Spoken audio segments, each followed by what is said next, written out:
semoga pelatih yang akan menunggangi PSSI adalah pelatih yang sesuai dengan kriteria, ya sesuai dengan keinginan kita semua, punya track record yang bagus, CV-nya bagus, ya bisa dipertanggungjawabkan, ya tidak akan lagi seperti kemarin dengan Patrick Kluivert tentunya yang punya nama besar sebagai pemain tetapi secara CV-nya kurang begitu bagus.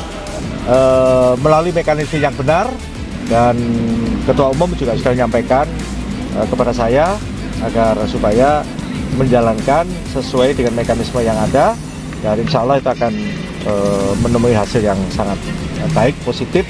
Komen apakah dulu program saya berjalan dengan baik atau tidak, itu let the people see it, gitu kan. Karena kalau menurut saya saat ini memang yang kita perlukan ke depan adalah sinergitas, ya, adalah sinergitas dan benar-benar kesungguhan kalau memang kita mau memperbaiki sepak bola kita dengan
Keputusan mempertahankan Sintayong disambut dengan rasa lega oleh mayoritas supporter.